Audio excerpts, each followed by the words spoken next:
Well students,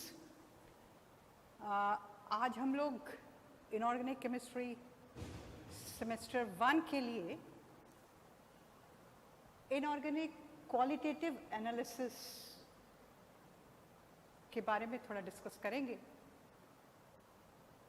सबसे पहले हम ये जानना चाहेंगे कि जो इनऑर्गेनिक क्वालिटेटिव एनालिसिस है वो केमिस्ट्री के किस ब्रांच के तहत आती है। क्वालिटेटिव एनालिसिस, क्वांटिटेटिव एनालिसिस, ये सब जो है एनालिटिकल केमिस्ट्री के अंतर्गत आते हैं। और एनालिटिकल केमिस्ट्री में क्या है, जैसे कि हम कोई भी मटेरियल है वो क्या है उसको एनालाइज करते हैं तो वो आता है क्वालिटेटिव एनालिसिस के तहत। अब जब क्या है हमको पता चल गया, तो उसके बाद कितना है उसके लिए हम क्वांटिटेटिव एनालिसिस करते हैं। क्वालिटेटिव एनालिसिस में क्या होता है कि हम कोई भी, जैसे पत्थर ले लिया, कोई भी लकड़ी ले ली, कोई भी मिनरल ले लिया, उसमें हम क्या क्या है पता करते हैं। और इसलिए क्योंकि क्या है पता कर रहे हैं तो उसके लिए हमको कोई नंबर या यूनिट्स की मेजरमेंट की जरूरत नहीं होती। बस सिर्फ हमको क्या है कि उस चीज को पहचानना है। We have to identify that substance. और उस सब्सटेंस की आइडेंटिफिकेशन कैसे होगी? हम उसमें सबसे पहले तो उसका रंग देखते हैं। हम रंग देख के कुछ जो है, जैसे कि कॉपर है तो कॉपर के जो है कुछ जो है वो ब्लू कलर होता है, या थोड़ा सा हल्का सा ग्रीनिश पर्पल भी होता है। आयरन है, आयरन अगर +2 स्टेट में है तो वो थोड़ा पेल ग्रीन होगा, और अगर +3 स्टेट में है यानी कि ऑक्सीडेशन स्टेट +3 वैलेंस स्टेट होगा तो वो येलोइश ब्राउन होगा। पर बात ये है कि अब ये तो कंपाउंड है, उसमें ये कंटेंट है, तो केवल उस सब्सटेंस में केवल ये आयरन, कॉपर, ये कोबाल्ट तो खाली नहीं होगा। बहुत ढेर सारे उसमें एलिमेंट्स हो सकते हैं, may be in ionic form. पर ये जो qualitative analysis, inorganic qualitative analysis है, ये ऑर्गेनिक एनालिसिस से फर्क है। मतलब कोवैलेंट कंपाउंड के एनालिसिस से फर्क है, क्योंकि कोवैलेंट जो कंपाउंड के एनालिसिस में हम उसके फिजिकल स्टेट को आइडेंटिफाई करके और उसके फिजिकल कैरेक्टरिस्टिक्स को, जैसे मेल्टिंग पॉइंट है, रिफ्रैक्टिव इंडेक्स है, उन सब को हम मेजर करके हम किसी भी कोवैलेंट कंपाउंड की आइडेंटिफिकेशन करते हैं। पर यहाँ पर इनऑर्गेनिक में हमको आयनिक सब्सटेंस मिलते हैं, आयंस। और आयंस जो है स्पॉन्टेनियस रिएक्शन करते हैं,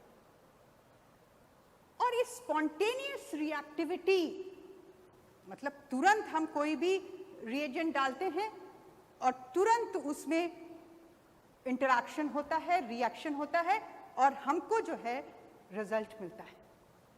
अब सवाल ये होता है, रिएजेंट क्या चीज है?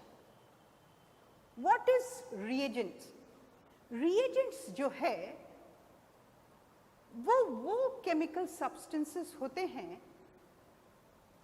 जिनको एक पर्टिकुलर सब्सटेंस में हम, जैसे हमारे है, उसमें मिलाने पर जो चेंज होता है, जैसे कलर चेंज है, प्रेसिपिटेशन हुआ है, वो हमको मालूम है कि इसमें हम इस रिएजेंट को मिलाएंगे तो इस केमिकल को मिलाएंगे तो वो हमको चेंज ऑब्जर्व होगा and that change leads to the identification of that ion और दैट एलिमेंट। अब जैसे कि यहां पर हम अगर HCl और NaH को मिलाते हैं, HCl और NaH मिलाया तो ये बनता है NaCl प्लस H2। अब एक्चुअली क्या होता है, जो रिएक्शन है ये जो Na है Na प्लस के फॉर्म में होता है, और चूंकि ये Na कहां से आया है, it is derived from a base, तो इसलिए हम इसको एक बेसिक रेडिकल कहते हैं, या ये है कैटायन है, कैटायन को हम बेसिक रेडिकल बोलते हैं। इसी तरह से ये जो है Cl, इसमें Cl माइनस के फॉर्म में होता है, and Cl has come from where, from HCl। तो चूंकि ये this Cl minus is derived from an acid, तो इसलिए इसको हम एसिडिक रेडिकल बोलते हैं। ये क्या है, इट इज एन एनाइन। तो जो एनाइन है यहां पर जो है ये इनऑर्गेनिक एनालिसिस में रेडिकल मतलब ऑर्गेनिक वाला रेडिकल नहीं है, जो न्यूट्रल एक single electron mono electronic species वाला कैरिंग, वो स्पीशीज नहीं है, it is a basic radical, माने ये रिप्रेजेंट करता है it is cation, and acid radical ये रिप्रेजेंट करता है इट इज एन एनायन। तो ये तो सिंपल है, सॉल्ट है, एक एसिड रेडिकल है, एक बेसिक रेडिकल है। हमको जरूरी नहीं है कि सिर्फ एक सॉल्ट मिले जिसको हम आइडेंटिफिकेशन करें। ये सॉल्ट एनालिसिस आप लोग लोअर क्लासेस में, इंटरमीडिएट में कर चुके, पर यहां पर आपको मिक्सचर एनालिसिस करना है, मतलब 2 या 3 कैटायन, 2 या 3 एनायन के मिक्सचर हो सकते हैं। अब मिक्सचर में हम हैफेजेड वे में तो नहीं कर सकते, जैसे अगर कोई जैसे हमारे पास है गेहूं है, दाल है, राई है, मेथी है, ये सबका मिक्सचर है मान लीजिए। अब इसको हमको अलग करना है, तो अगर हम कोई भी छन्नी लें, सीव लेते हैं, और उसके छेद जो है गेहूं के दाने से थोड़े से बड़े हो, गेहूं का दाना जैसे छन जाए, तो हम जब उसमें डालेंगे मिक्सचर, तो गेहूं के साथ साथ गेहूं का दाना जब छन रहा है तो एवरीथिंग, राई, मेथी, सब दाल सब निकल के आ जाएगा उसमें से। कहने का मतलब ये है कि हमको सबसे पहले हमको वो छन्नी नहीं इस्तेमाल करना है जिससे सबसे बड़े आयन निकल के, सबसे बड़े साइज के जो पार्टिकल है वो निकल जाए। इसलिए हम सबसे पहले छोटी छेद वाले, जिससे कि सिर्फ राई निकल पाए, वो वाली छन्नी का इस्तेमाल करते हैं। अब इस तरह से जब हम उस छन्नी का इस्तेमाल करते हैं, तो यहां पर क्या है, ये तो हम मैकेनिकल एक जनरल, हम आम जो दैनिक जीवन में होता है वो एग्जाम्पल लेके चले, पर यहां पर उसी को आप ट्रांसलेट करिए मिक्सचर एनालिसिस में।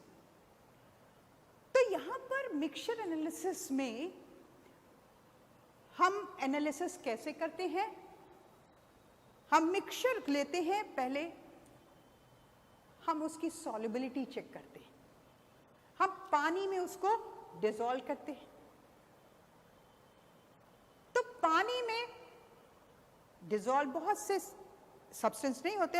अभी हम लोग डिस्कस करेंगे कि कौन कौन से जो है पानी में डिसॉल्व होते हैं, कौन से नहीं होते, फिर हम उसको HCl में डिसॉल्व करते हैं, डाइल्यूट HCl। अब डाइल्यूट HCl में ऑलमोस्ट आपका जो मिक्सचर है वो सॉल्युबल होता है और कुछ इनसॉल्युबल रह जाते हैं, वो एज एन इनसॉल्युबल हम उसका टेस्ट करते हैं। अब ये जो हमारे पास क्लियर सॉल्यूशन है HCl में, उसको हम ओरिजिनल सॉल्यूशन बोलते हैं। अब ये जो ओरिजिनल सॉल्यूशन है इसमें बहुत सारे आयंस हैं, कैटायंस भी हैं, 2-3 कैटायन हो सकते हैं, 2-3 एनायंस हो सकते हैं।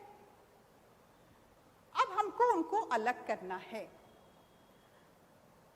तो जैसा कि हमने कहा कि छन्नी है, डिफरेंट साइज के पार्टिकल साइज के हिसाब से छन्नियां होती हैं, उससे हम डिफरेंट पार्टिकल साइज को छान सकते हैं। उसी तरह से ये जो मिक्सचर एनालिसिस में हमको कुछ प्रिंसिपल्स ध्यान रखना पड़ेगा। सबसे पहले तो हम ये देखेंगे कि टाइप्स ऑफ रिएजेंट यूज्ड। अब टाइप्स ऑफ रिएजेंट यूज्ड में हम अगर पहले कैटायन का देखें तो कैटायन के केस में जो एसिड रेडिकल है हम उसको सॉल्युबिलिटी के हिसाब से हम 3 ग्रुप में डिवाइड कर सकते हैं। एक डाइल्यूट HCl में डिसॉल्व करते हैं जिसमें carbonate, bicarbonate, sulphide, sulphite, thiosulphate और नाइट्राइट ये डिसॉल्व हो जाते हैं। और जो सेकेंड ग्रुप है उसमें कॉन्सेंट्रेटेड H2SO4 में डिसॉल्व करते हैं, तो वो fluoride, chloride, bromide, iodide, nitrate, acetate, oxalate. आप लोग का जो है एरोमेटिक आयंस नहीं होंगे एनायंस, तो आप ऑक्सिलेट तक सीमित रहिए। देन एक ऐसा ग्रुप है जो थर्ड ग्रुप है, वो सॉल्युबिलिटी नहीं शो करते हैं, वेरी स्पैरिंगली सॉल्युबल। उनमें वो आयंस हैं, सल्फेट है, बोरेट है, फॉस्फेट है, आर्सेनेट। तो इस तरह से जो एनायनिक रिएजेंट हैं, एनायनिक जो रेडिकल्स हैं उनको 3 ग्रुप में, और इसी तरह से जो कैटायनिक रिएजेंट्स हैं उनके सेपरेशन के लिए किस हिसाब से रिएजेंट्स का इस्तेमाल करना है 6 ग्रुप्स में उनको डिवाइड किया गया है। ये आपके सामने है जो division, separation of cations into 6 groups according to the reagents used.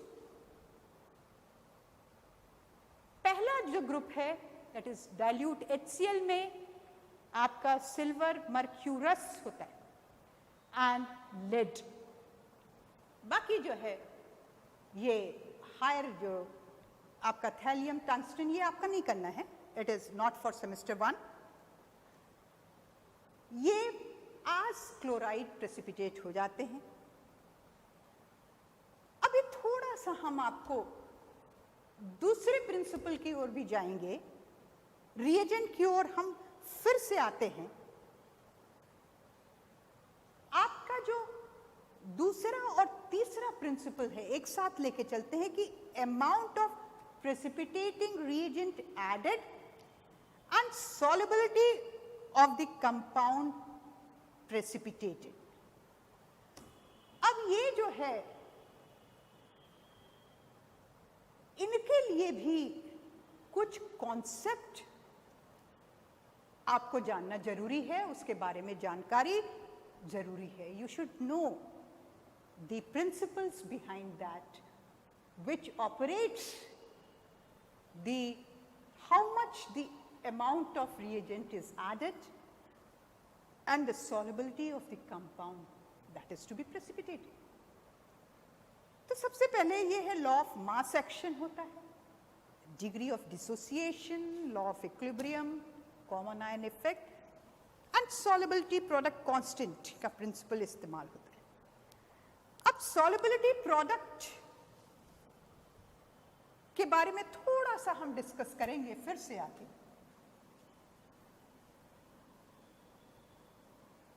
यहां पर जो है, अब फॉर एग्जाम्पल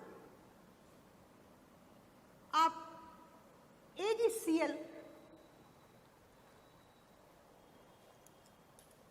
का सॉल्ट हम एज एन एग्जाम्पल ले रहे हैं. AgCl एक स्पैरिंगली सॉल्युबल सॉल्ट है. स्पैरिंगली सॉल्युबल सॉल्ट मतलब थोड़ा सा डिसॉल्व होता है. तो ये जो थोड़ा सा डिसॉल्व हुआ, जितना भी डिसॉल्व हुआ वो Ag प्लस और Cl माइनस आयंस जो डिसॉल्व हुआ, तो वो जो डिसॉल्व AgCl है salt, that will give Ag plus and Cl minus ions. अब according to law of mass action अगर हम देखें तो स्टेबिलिटी कांस्टेंट क्या है कि concentration K is equal to Ag plus और into Cl minus upon AgC, है ना. The concentration of products upon the concentration of reactants. ये आपका फर्स्ट इक्विलिब्रियम हो गया. अब ये जो है,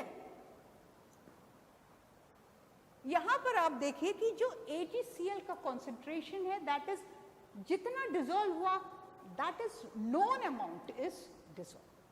नोन अमाउंट है तो हम इसको ये जो है थोड़ा सा इसको रीअरेंज करें, क्रॉस मल्टीप्लिकेशन करके ये आता है Ag प्लस Cl माइनस. तो चूंकि ये जितना डिसॉल्व कांस्टेंट अमाउंट डिसॉल्व हुआ है, तो this multiplied this is also a constant, और ये जो है इस कांस्टेंट को हम अभी K डैश लिख रहे हैं. अभी थोड़ा सा हम इसको फिर से रीनेम करेंगे. ये जो है Ag प्लस और Cl माइनस, यानी कि K प्राइम जो है, K इसको प्राइम बोलते हैं, ये K प्राइम जो है ये क्या है कि it is a constant and ये इस किसके बराबर है, concentration of Ag plus cation and concentration of Cl minus anion. यानी कि आयंस हैं, इनके आयनिक प्रोडक्ट के बराबर है. प्रोडक्ट मतलब ये गुणनफल को प्रोडक्ट बोलते हैं. तो ये आयनिक प्रोडक्ट इनका गुणनफल है. तो जितना भी AgCl डिसॉल्व होता है वो इस इक्विलिब्रियम में रहे, और ये इनका गुणनफल आयनिक प्रोडक्ट कहलाता है. आप अगर एक गिलास में पानी लेके, आधा गिलास पानी लीजिए, 2 चम्मच चीनी डालिए या नमक डालिए, चीनी के बजाय नमक, क्योंकि चीनी ऑर्गेनिक कंपाउंड हो जाएगा. हम सॉल्ट लेते हैं आयनिक NaCl, उसमें हमने 1 चम्मच चीनी डाल, 1 चम्मच नमक डाला, घोला, दूसरा चम्मच डाला, घोल, 2-3 चम्मच घुल जाएगा. फिर उसके बाद जो है वो नहीं घुलेगा. हम उसको पानी को थोड़ा सा और गर्म करेंगे तो क्या होगा, और ज्यादा घुल जाएगा अमाउंट. यानी कि जो डिसॉल्व सब्सटेंस है, सॉल्युबिलिटी है. सॉल्युबिलिटी मतलब जो आयनिक कंपाउंड का पानी में घुल जाना. अब ये कैसे घुलता है, थोड़ा सा यहाँ पर हम सॉल्युबिलिटी के प्रोसेस को अगर डिस्कस करें तो जैसे ये NaCl है, Na प्लस और Cl माइनस, पॉजिटिव नेगेटिव जो है चार्जेस हैं, they are held tightly together through strong electrostatic force of attraction. अब ये जो आयंस हैं इनका एक प्रॉपर क्रिस्टलाइन स्ट्रक्चर होता है। Each Cl minus ions are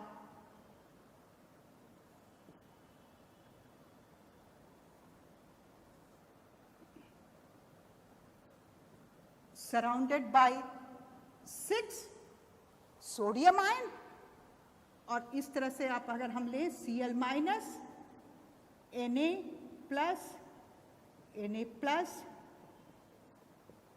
ये Cl माइनस, Cl है यहाँ पर Na plus, Cl minus, Cl minus, Na plus, ये Cl minus, Cl minus, Na plus, Cl minus, Na plus, Cl minus, Cl minus, Na plus, Cl minus, Na plus. तो अब देखिए एक chloride ion है यहाँ, इससे इससे इससे, एक ऊपर एक नीचे। तो इस तरह से एक Cl जो है उसके चारों तरफ 6 सोडियम आयन से घिरे हुए, और इसी तरह से एक सोडियम आयन, एक ये है, इसमें देखिए ये है, ये है, ये है, ये है, एक ऊपर एक नीचे। तो इस तरह से एक सोडियम आयन 6 क्लोराइड आयन से के चारों तरफ से घिरा हुआ है, और एक क्लोराइड आयन 6 सोडियम आयन से घिरा हुआ है। तो इस तरह का एक रेगुलर क्रिस्टलाइन स्ट्रक्चर है। अब जब इसको हम पानी में डालते हैं, पानी में डालें तो क्या है, पानी क्या है, H2O है। तो ये इस तरह से हम अगर करें, पानी के स्ट्रक्चर को हम लिखें तो ये नेगेटिव हो जाएगा और ये पॉजिटिव चार्ज, यानी कि पानी जो है एक डाइपोल है, पॉजिटिव और नेगेटिव पोल। यहां पर जो है पॉजिटिव और नेगेटिव आयंस है। तो पानी क्या होता है, जब पानी में डालते हैं तो ये it is natural, it is a nature of water molecule. तो ये पॉजिटिव आयन के चारों तरफ नेगेटिव आयन, और जैसे ये है पॉजिटिव है तो ऑक्सीजन का पोल यहां पर आ जाएगा, H प्लस ये यहां आ जाएगा। इसी तरह से ये H प्लस इस तरफ से, ये इस तरह से हो जाएगा।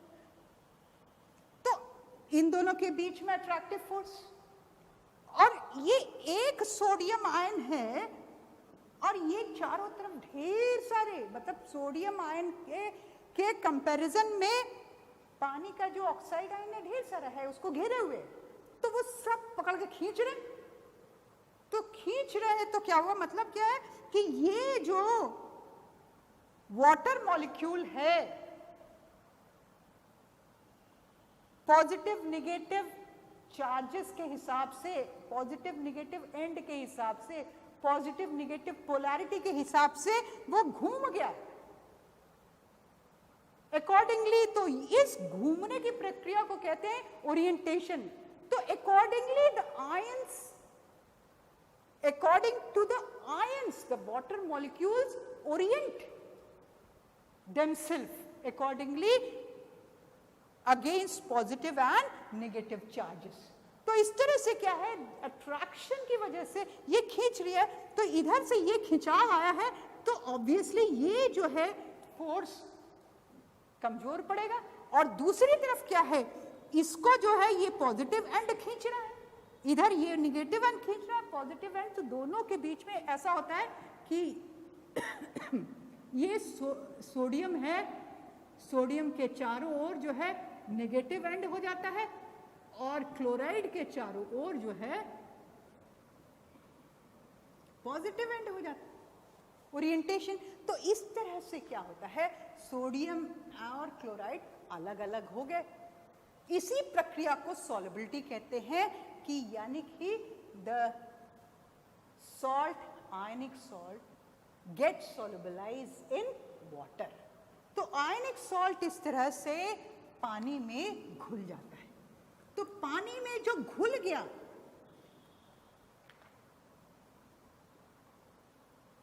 तो वो सॉल्युबलाइज हुआ। तो जितना भी जो है सॉल्युबिलिटी होती है, पर उसी जैसे नमक का हमने कहा कि 1 चम्मच घोलता है नमक पानी में, आधे कप पानी में 2 चम्मच 3 चम्मच, एक स्थिति आएगी कि नहीं घुलेगा। पर पानी गर्म करेंगे तो क्या है, काइनेटिक एनर्जी बढ़ गई, मूवमेंट बढ़ गया आयंस का, तो वो और जो है उसकी सॉल्युबिलिटी बढ़ जाएगी। तो यहां पर जो है जो प्रोडक्ट ऑफ आयंस हैं, ये जो घुला है एक पर्टिकुलर टेम्परेचर पे। आज पर्टिकुलर टेम्परेचर क्या है कि हम घोलते गए घोलते गए घोलते गए, तो एक पर्टिकुलर पॉइंट आएगा, वहां पर वो मैक्सिमम उसकी सॉल्युबिलिटी होगी। उसके बाद उसकी जो है सॉल्युबलाइजिंग एबिलिटी, मतलब घुलनशीलता उसकी खत्म हो जाएगी।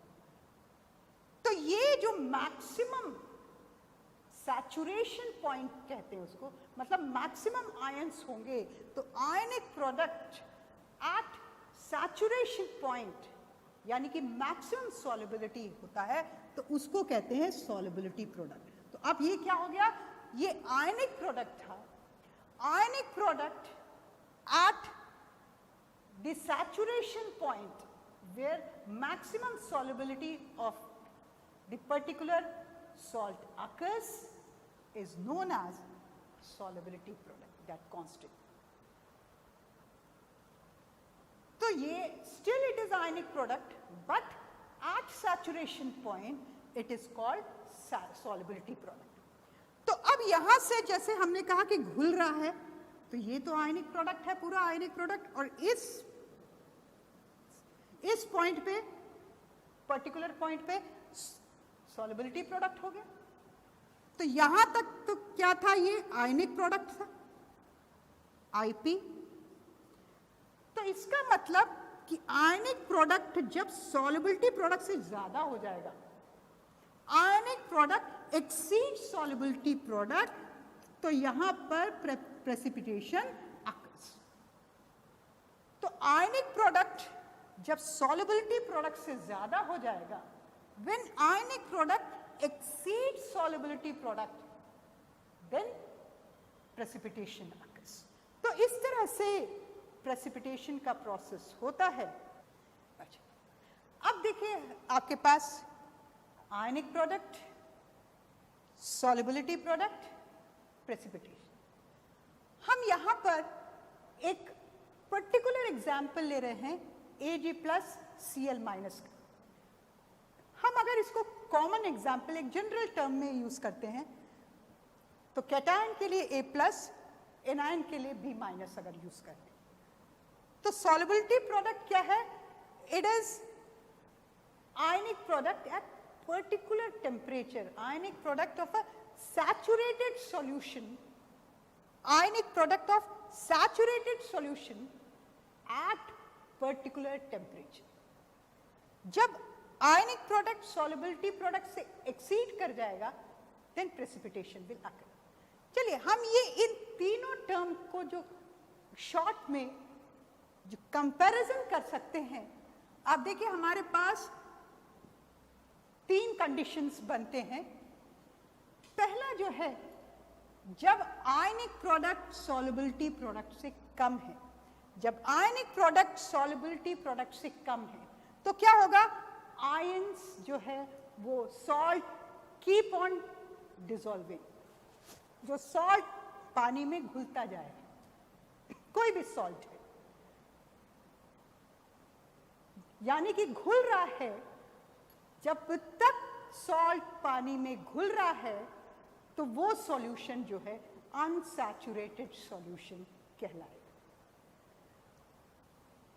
जब आयनिक प्रोडक्ट सॉल्युबिलिटी प्रोडक्ट के बराबर हो जाएगा, सॉल्युबिलिटी प्रोडक्ट क्या है फिर से याद करिए, it is ionic product at saturation point at particular temperature. तो ये जो है सैचुरेशन पॉइंट है आयनिक प्रोडक्ट का, जो कि सॉल्युबिलिटी प्रोडक्ट कहलाता है। तो जब आयनिक प्रोडक्ट सॉल्युबिलिटी प्रोडक्ट के बराबर हो गया, यानी कि जो सॉल्यूशन जो है that solution is now saturated. अब सैचुरेटेड सॉल्यूशन हो गया। सैचुरेटेड सॉल्यूशन में क्या है, द सॉल्ट की मैक्सिमम सॉल्युबिलिटी, मैक्सिमम सॉल्युबिलिटी मतलब सॉल्वेंट कितने आयंस को होल्ड कर सकता है, that is the saturation point. Maximum जितने आयंस को होल्ड कर पाएगा वो उसकी मैक्सिमम सॉल्युबिलिटी होती है, और वो जो है आयंस का product at that point is called solubility product. अब यहां पर जो थर्ड केस है, जब आयनिक प्रोडक्ट एक्सीड सॉल्युबिलिटी प्रोडक्ट, ज्यादा हो गया सॉल्युबिलिटी प्रोडक्ट से, यानी कि अब जो है जो सॉल्वेंट है, सॉल्वेंट के पास जो है आयंस को होल्ड करने की कैपेसिटी अब नहीं रही, तो क्या होगा, जब सॉल्वेंट होल्ड नहीं कर रहा आयंस को तो आयंस विल गेट प्रेसिपिटेटेड। तो अब आयंस जो है उसमें डिसॉल्व नहीं हो रहे हैं पानी के साथ, जैसे जो हमने फिगर बनाया था यहाँ पर कि पानी सॉल्ट के चारों ओर ओरिएंट हो जा रहा है। तो अब जो है आयंस इतने ज्यादा हो गए कि अब वो सॉल्वेंट जो है सॉल्यूट को होल्ड नहीं कर पा रहा है, in that case precipitation will occur. तो ये जो है सुपर सैचुरेटेड सॉल्यूशन में प्रेसिपिटेशन हो जाता है। अब हम ये जो सॉल्युबिलिटी प्रोडक्ट है मिक्सचर एनालिसिस में बहुत इंपॉर्टेंट रोल प्ले करता है। जैसे कि पीरियोडिक टेबल में, आपने पीरियोडिक टेबल पढ़ी है, पीरियोडिक टेबल में किस तरह से अरेंज हुआ है, increasing order of their atomic number, उनके increasing order of atomic number पे उनको अरेंज किया गया है पीरियोडिक टेबल। यहां पर जो है जो मिक्सचर एनालिसिस में, इनऑर्गेनिक क्वालिटेटिव एनालिसिस में जो ग्रुप्स फ्रेम किए गए हैं in the increasing order of there solubility product. Increasing order of the solubility product मतलब सॉल्युबिलिटी प्रोडक्ट जिनका कम है they will be precipitated earlier, और धीरे धीरे सॉल्युबिलिटी प्रोडक्ट बढ़ता गया तो प्रेसिपिटेशन विल अकर ग्रेजुअली। तो जो हमने आपसे डिस्कस किया था शुरुआत में, एक छन्नी का हमने एग्जाम्पल लिया था, तो यानी कि राई को छानने के लिए हमको छोटे छेद की छन्नी लेनी पड़ेगी, यानी कि कम सॉल्युबिलिटी प्रोडक्ट वाले आयंस को, कम सॉल्युबिलिटी प्रोडक्ट वाले जो प्रेसिपिटेट है उनको प्रेसिपिटेट करने के लिए लोअर सॉल्युबिलिटी प्रोडक्ट वाले जो है हमको प्रेसिपिटेट सेलेक्ट करना पड़ेगा कि वो हमको लोअर सॉल्युबिलिटी प्रोडक्ट वाले हमारे पास प्रेसिपिटेट मिले। उन प्रेसिपिटेट को किस प्रकार से हम पा सकें, how could we get that lower solubility product precipitate, तो उसके लिए we have to select particular reagent. For example, आपने मिक्सचर एनालिसिस इंटरमीडिएट में करी होगी, थोड़ा सा उसका नॉलेज आप थोड़ा सा रिफ्रेश कर लीजिए अपने आप को कि आप H2S गैस पास करते हैं। H2S गैस आपको सेकेंड ग्रुप में जो आयंस है, सेकेंड ग्रुप के आयंस, उनको एज सल्फाइड प्रेसिपिटेट करने के लिए आपको जो है H2S पास करना पड़ता है। और फोर्थ ग्रुप में भी आप H2S पास करके जो फोर्थ ग्रुप के जो आयंस हैं उनको आप एज सल्फाइड ही प्रेसिपिटेट कराते हैं। तो ये जो सल्फाइड के फॉर्म में दोनों ग्रुप को प्रेसिपिटेट कर रहे हैं,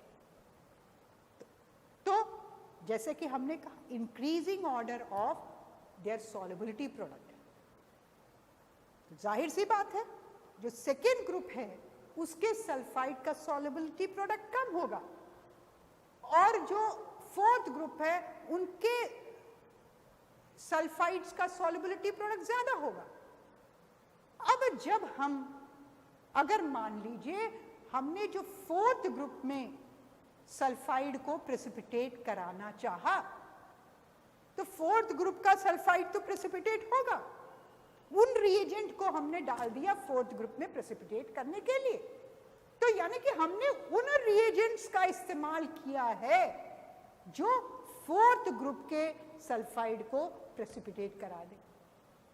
अब क्या होगा, जो हमने जैसे कहा कि गेहूं वाली छन्नी हमने पहले इस्तेमाल कर ली तो सब राई मेथी सब छन जाएगा, यानी कि सेकेंड ग्रुप वाले सल्फाइड भी उसमें प्रेसिपिटेट हो जाएंगे। ये नहीं कि हमने सीधे सीधे फोर्थ ग्रुप के जो सल्फाइड प्रेसिपिटेशन करने के लिए जो रिएजेंट्स का इस्तेमाल किया है वो सिर्फ फोर्थ ग्रुप को नहीं प्रेसिपिटेट करेंगे, वो सेकेंड ग्रुप के भी सल्फाइड को प्रेसिपिटेट करेंगे। तो हमारा जो है मिक्सचर एनालिसिस का जो प्रोविजन है वो फेल हो जाएगा, आयंस अलग नहीं हो पाएंगे।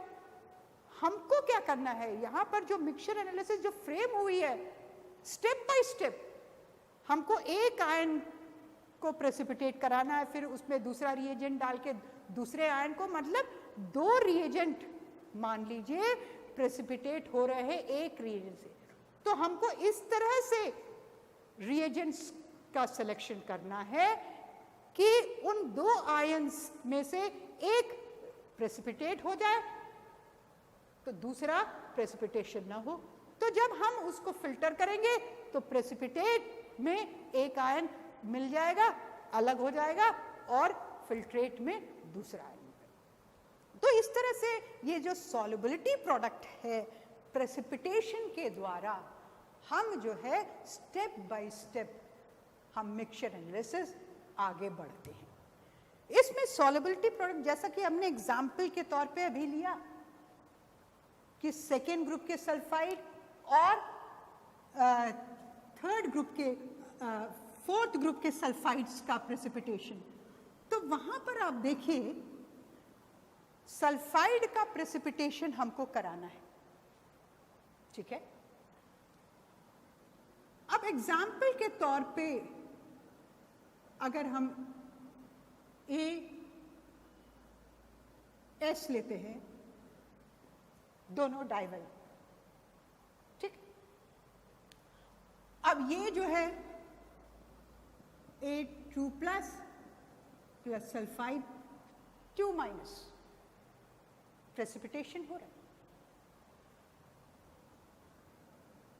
तो हम लॉ ऑफ मास एक्शन के हिसाब से क्या होगा, A2 plus sulphide 2 minus upon AS। तो ये क्या हो गया, इनका अगेन ए कांस्टेंट और A2 प्लस और सल्फाइड 2 माइनस। अब यहां पर क्या है, हम सेकेंड ग्रुप में हम HCl लेते हैं, HCl सॉल्यूशन, डाइल्यूट HCl में बने सॉल्यूशन में हम H2S पास करते हैं। Group reagent for the second group, precipitation क्या है, एसिडिक मीडियम में H2S पास करते हैं और हमको जो है जो कैटायंस एज सल्फाइड्स प्रेसिपिटेट मिलते हैं। अब यहां पर क्या है, ये इक्वेशन हमने देखा। दूसरा इक्वेशन हम ये देख रहे हैं कि HCl है, इलेक्ट्रोलाइट है, स्ट्रॉन्ग इलेक्ट्रोलाइट है, स्ट्रॉन्ग इलेक्ट्रोलाइट है, इसका मतलब ये जो है कंप्लीट प्रेसिपिटेशन होगा, कंप्लीट आयनाइजेशन होगा, सॉरी कंप्लीट आयनाइजेशन होना है इसका, 100% आयनाइजेशन होना है क्योंकि स्ट्रॉन्ग इलेक्ट्रोलाइट। H2S इसका आयनाइजेशन होता है 2H प्लस सल्फाइड 2 माइनस। यहां पर H2S भी इलेक्ट्रोलाइट है, वो आयनाइज होगा H प्लस और सल्फाइड आयन में, पर ये वीकर इलेक्ट्रोलाइट। अब क्या हुआ, हम इस इक्वेशन का लॉ ऑफ मास एक्शन के हिसाब से हम देखें सॉल्युबिलिटी कांस्टेंट इसका H प्लस 2 माइनस, सॉरी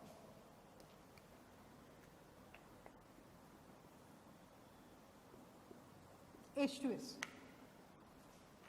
ये आता है according to law of mass action.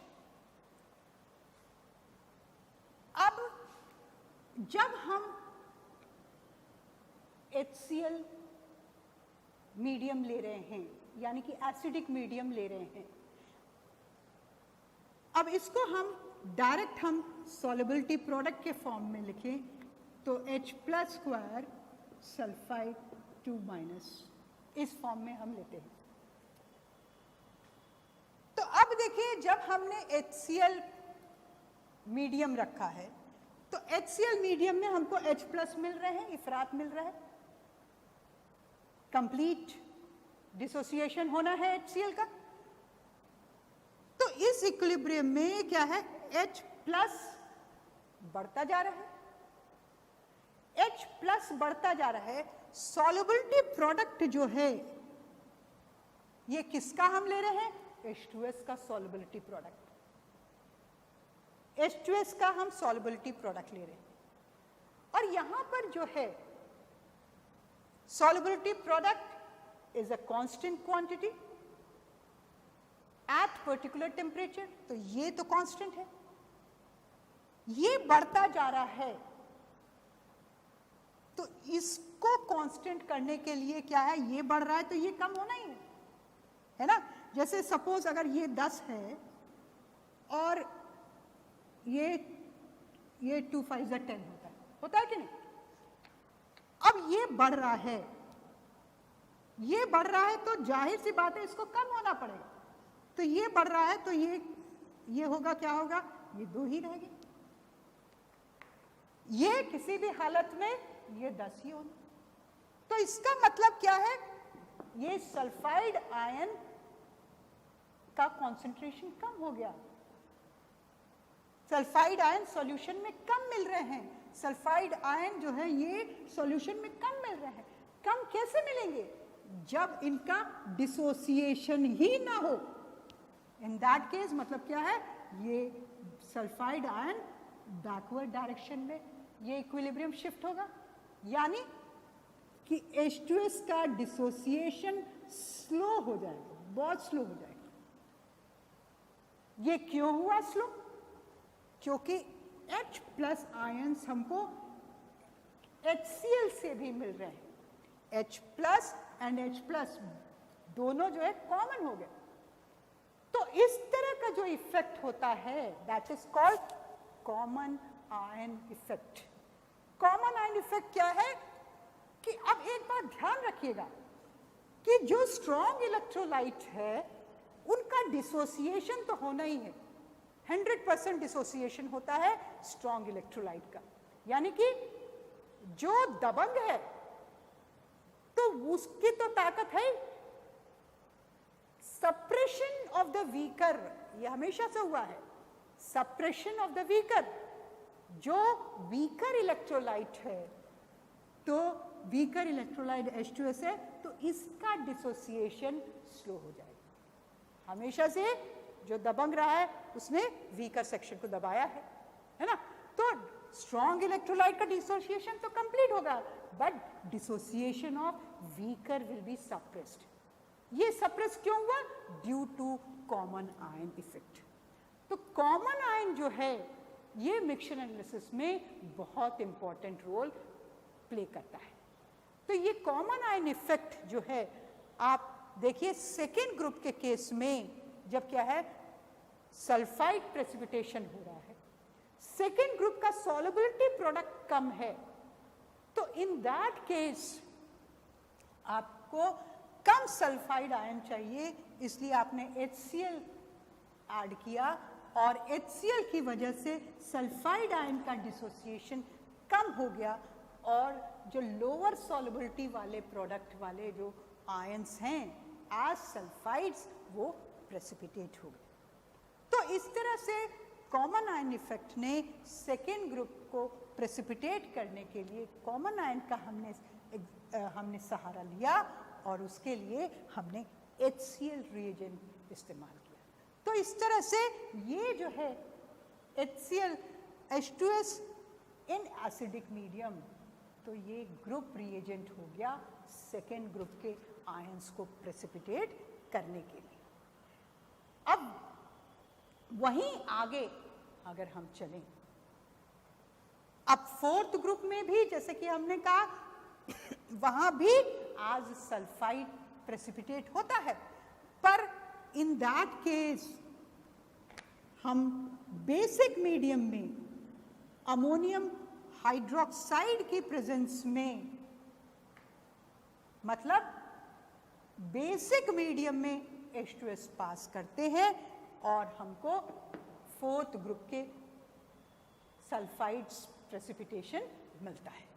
अब कैसे मिलता है? यहां पर भी कॉमन आयन का खेल है। अब यहां देखिए NH4OH ये किस में डिसोसिएट होगा? NH4 प्लस और OH माइनस में। NH4 और OH माइनस में डिसोसिएट हो रहा है। अब यहां पर the same thing, solubility product आपका ये क्या है? H प्लस ट्वाइस और H2 माइनस H2S का द सेम। पर यहां पर क्या हो रहा है जो पहले नहीं हो रहा था? यहां पर H प्लस है और OH है। H प्लस आयंस है H2S से और OH आयंस है NH4OH से। तो ये क्या करता है?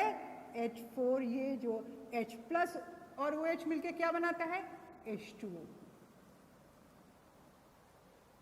H2O बना रहा है। तो यानी कि यहां पर इस वाले इक्वेशन में प्रोडक्ट साइड से H प्लस गायब हो रहा है, H प्लस गायब हो रहा है। तो इक्विलिब्रियम को मेंटेन करने के लिए more and more H2S will dissolve कि यहां पर H प्लस मिले।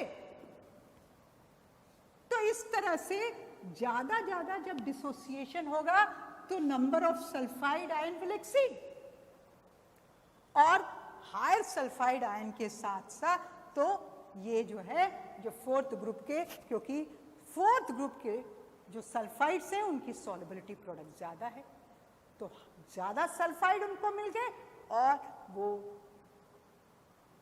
हायर सॉल्युबिलिटी प्रोडक्ट अचीव हो जाता है और वो जो है उनका प्रेसिपिटेशन हो गया। तो इस तरह से ये जो है फोर्थ ग्रुप का भी प्रेसिपिटेशन हो गया। तो अब हम लोग नेक्स्ट चलते हैं। ये आपने देखा कॉमन आयन इफेक्ट। नाउ अब हम लोग इसके आगे जो है नेक्स्ट लेक्चर में डिस्कस करेंगे। वेल